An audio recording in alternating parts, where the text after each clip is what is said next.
Assalamualaikum warahmatullahi wabarakatuh. Pemirsa, di konten tanya jawab ya, ada yang menanyakan tentang pakan domba. Ini dari salah seorang subscriber yang menanyakan, dan kebetulan hubungannya dengan domba yang seperti ini di depan yang lagi menyusui atau beranak, atau lebih dikenal dengan nama bitnak, bibit beranak. Ini mungkin pertanyaan yang sudah tidak aneh kalau bagi pemirsa yang sudah biasa ya ngurus domba. Ini kan kebanyakan yang nyimak konten Saung Tani itu para pemula. Perlu saya jawab juga, jelaskan, karena mungkin kalau yang lama menyimak konten Saung Tani sudah tahu dari sejak awal sampai sekarang. Jadi semua sudah dibahas, bahkan dalam obrolan-obrolan saat pengiriman atau obrolan saat mereka yang datang ke kandang. Tapi pas kebetulan pemula itu kliknya di sini ada masalahnya, belum tahu begini, akhirnya nanyakan. Dan ini pertanyaannya pemirsa. Pak bade tumaros upami domba nuju nyusuan laras sok rampus kana nyatuanana. Eta pertanyaanana. Saya jawab betul. Jadi laras sok rampus, laras. Betul sekali. Ini contohnya di depan. Karena apa? Saya lagi nggak enak, kurang sehat pemirsa, jadi suaranya agak payau. Karena apa? Karena begini Kang, rumus beternak itu kan pakan itu diulang 3 kali, pakan, baru kandang, baru domba. Nah, kenapa pakannya diulang 3 kali? Karena saat kosongan makannya 1 bagian gitu, biasanya begitu. Ketika bunting itu makannya meningkat, nafsu makannya meningkat hampir 2 bagian. Dan ketika sudah melahirkan itu apalagi, karena nutrisinya, untuk nutrisi juga menyusui, butuh nutrisi yang cukup karena menyusui. Dan ketika sudah selesai menyusui 1 bulan ke sana, anaknya juga ikut makan. Jadi pakannya jadi 3 kali lipat. Betul. Makanya jangan aneh kalau domba yang menyusui itu kurus. Nah, itu karena apa? Karena kurang nutrisi. Karena dari tubuhnya diserap nutrisinya oleh anaknya melalui ASI ya. Kenapa kurang nutrisi? Karena pakannya sedikit. Biasanya ini kan si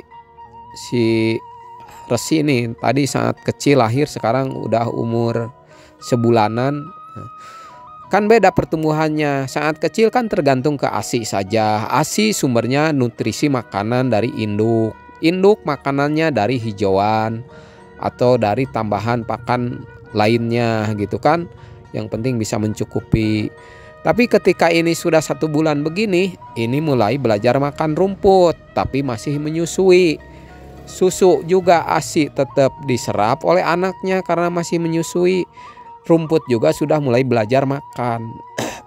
Jadi pakannya pasti double.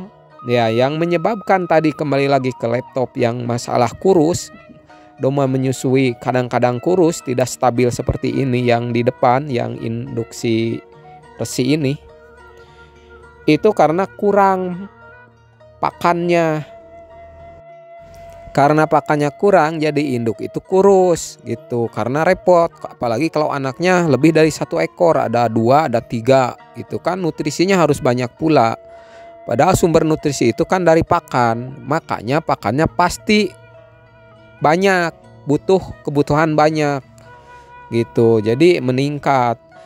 Yang menyebabkan kurus itu biasanya ketika kosongan belum bunting, kita kasih pakan segitu. Sabiasana ngasih. Ketika lagi bunting harusnya 2 kali lipat, dikasihnya tetap aja segitu. Ketika domba sudah melahirkan, anaknya jadi 2, jadi 3. Misalkan dengan induknya, kalau anaknya 2 misalkan, makannya tetap segitu.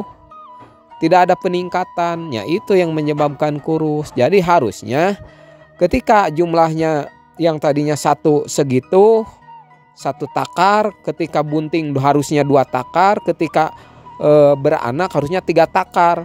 Karena kan jumlahnya juga beda, kebutuhannya juga beda gitu. Jadi harus ditingkatkan. Jadi kembali lagi ke pertanyaan tadi, apakah benar domba menyusui itu leres teu rampus daharna nyatuanana? makannya banyak.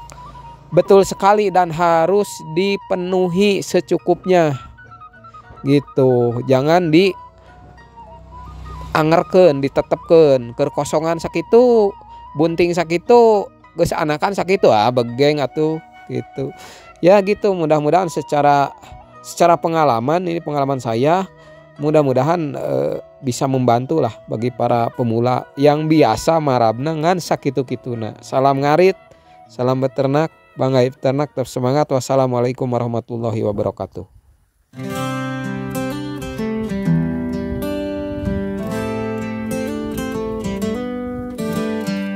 Semoga Allah Sang Maha Pencipta selalu melindungi kita semua, para pejuang nafkah, peternak domba semua.